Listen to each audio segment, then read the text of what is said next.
عائشہ نے سنا کو سمجھایا کہ یہ راستہ بہت خطرناک ہے، اگر تمہارے گھر والوں کو پتہ چل گیا تو بہت بڑا طوفان کھڑا ہو جائے گا۔ سنا نے روتے ہوئے کہا کہ عائشہ، میں جانتی ہوں یہ سب کتنا مشکل ہے، لیکن میں فرحان کے بغیر اپنی زندگی کا تصور نہیں کر سکتی۔ عائشہ نے اسے گلے لگا لیا اور کہا کہ میں تمہارے ساتھ ہوں، لیکن جیسا کہ ہوتا ہے راز زیادہ دیر تک چھپے نہیں رہتے۔ ایک دن چوہدری برکت علی کا ملازم اکرم بازار میں سنا اور فرحان کو ساتھ چائے پیتے دیکھ لیتا ہے۔ اکرم فوراً بھاگا بھاگا چوہدری صاحب کے پاس گیا اور ساری بات بتا دی۔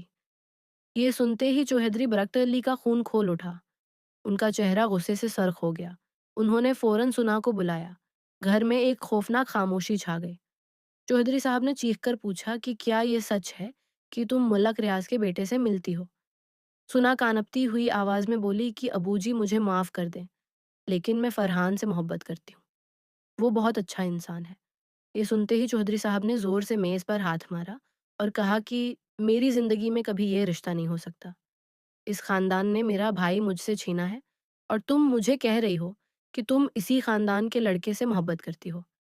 یہ کبھی نہیں ہوگا۔ آج کے بعد تم گھر سے باہر نہیں نکلو گی۔ اسی طرح دوسری طرف ملک ریاض کو بھی جب پتہ چلا تو انہوں نے فرحان کو بہت ڈانٹا۔ انہوں نے کہا کہ تم نے میری عزت خاک میں ملا دی۔ چوہدری برکت علی کی بیٹی سے محبت کرنا میرے لیے سب سے بڑی توہین ہے۔ فرحان نے ہمت کر کے کہا کہ ابو جی وہ لڑائی آپ کی نسل کی تھی، اس میں سنا کا کیا قصور ہے؟ ہمیں اس دشمنی کو ختم کرنا چاہیے، نہ کہ اسے آگے بڑھانا چاہیے۔ ملک ریاض نے غصے میں کہا کہ تم مجھے سبق مت سکھاؤ، آج کے بعد تم اس لڑکی سے کوئی رابطہ نہیں کرو گے۔ دونوں گھروں میں ماحول بہت کشیدہ ہو گیا۔ سنا کو گھر میں قید کر دیا گیا، اس کا کالج جانا بھی بند کر دیا گیا۔ فرحان کو بھی اس کے والد نے سختی سے منع کر دیا کہ وہ سنا سے کسی بھی طرح رابطہ نہ کرے۔ دونوں کے دل ٹوٹ گئے مگر ان کی محبت میں کوئی کمی نہیں آئی۔ سنا راتوں کو اپنے کمرے میں چپکے چپکے روتی رہتی۔ اس کی ماں شبانہ بیگم بیٹی کی یہ حالت دیکھ کر بہت پریشان ہوتی۔ ایک رات شبانہ بیگم نے سنا کہ کمرے میں آ کر اسے گلے لگا لیا اور کہا کہ بیٹی مجھے بتاؤ تمہارے دل میں کیا ہے۔ سنا نے روتے ہوئے سب کچھ بتا دیا۔ شبانہ بیگم کی آنکھوں میں بھی آنسو آ گئے۔ انہوں نے کہا کہ بیٹی میں تمہارا درد سمجھتی ہوں، لیکن تمہارے ابو کا غصہ بہت شدید ہے، ہمیں کوئی راستہ نکالنا ہوگا۔ کچھ دن بعد ایک ایسا واقعہ ہوا جس نے سب کچھ بدل دیا۔ چوہدری برکت علی کو اچانک دل کا دورہ پڑ گیا، گھر میں کہرام مچ گیا۔ فوری طور پر انہیں ہسپتال لے جایا گیا، مگر شہر کے اس چھوٹے ہسپتال میں مناسب علاج ممکن نہیں تھا۔ ڈاکٹروں نے کہا کہ فوری طور پر انہیں بڑے ہسپتال منتقل کرنا ہوگا، ورنہ ان کی جان کو خطرہ ہے۔ رات کا وقت تھا اور ایمبولینس کا انتظام مشکل ہو رہا تھا۔ اسی دوران کسی نے یہ خبر ملک ریاض تک پہنچائی۔ ملک ریاض کا دل ایک لمحے کے لیے پگھل گیا۔ برسوں کی دشمنی کے باوجود ان کے دل میں انسانیت زندہ تھی۔ انہوں نے فوراً اپنی گاڑی نکالی اور خود چوہدری صاحب کے گھر پہنچے۔ فرحان بھی ان کے ساتھ تھا۔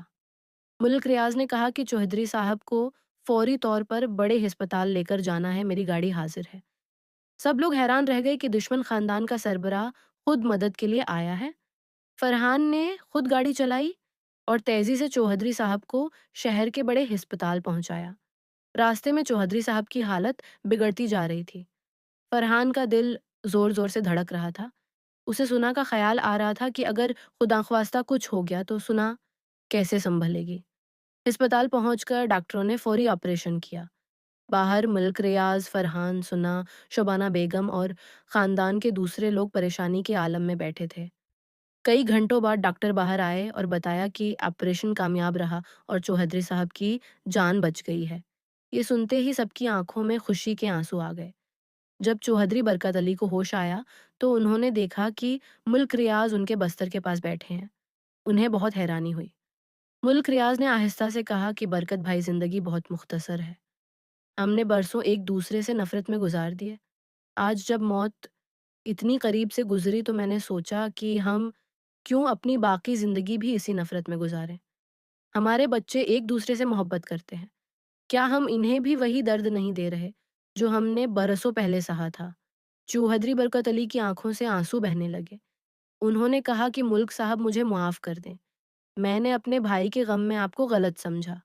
آج مجھے سمجھ آیا کہ آپ کا دل کتنا بڑا ہے، آپ نے میری جان بچائی ہے، اب میں اس پرانی دشمنی کو ہمیشہ کے لیے ختم کرنا چاہتا ہوں۔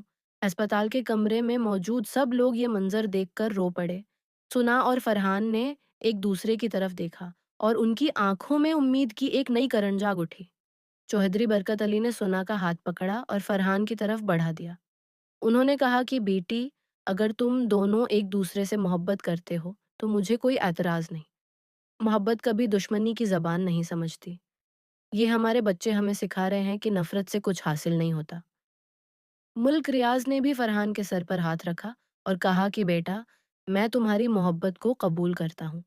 کچھ مہینوں بعد سنا اور فرحان کی شادی بہت دھوم دھام سے ہوئی۔ محلے کے سب لوگ حیران تھے کہ جو دو خاندان کبھی ایک دوسرے کا سایہ دیکھنا بھی گوارا نہیں کرتے تھے، آج وہ ایک دوسرے کے گھر میں خوشیاں منا رہے تھے۔ شادی کی تقریب میں دونوں خاندانوں نے مل کر ایک دوسرے کو گلے لگایا۔ چوہدری برکت علی اور ملک ریاض نے سب مہمانوں کے سامنے اعلان کیا کہ آج سے یہ دونوں خاندان ایک ہیں اور پرانی تمام رنجشیں ختم ہو چکی ہیں۔ اس کہانی سے ہمیں یہ سبق ملتا ہے کہ نفرت اور دشمنی انسان کی زندگی کو کھوکھلا کر دیتی ہے۔ بڑوں کی لڑائیوں کا بوجھ اکثر معصوم دلوں پر پڑتا ہے۔ محبت اور معافی میں وہ طاقت ہوتی ہے جو برسوں کی دشمنی کو بھی ختم کر سکتی ہے۔ ہمیں چاہیے کہ ہم پرانی رنجشوں کو دل میں پالنے کے بجائے معاف کرنا سیکھیں اور نئی نسل کو محبت اور بھائی چارے کا درس دیں۔ زندگی بہت مختصر ہے اور اسے نفرت میں گزارنے کے بجائے محبت اور خلوص کے ساتھ گزارنا ہی اصل کامیابی ہے۔ اگر یہ کہانی آپ کو پسند آئی ہو تو چینل کو سبسکرائب کرنا مت بھولیے۔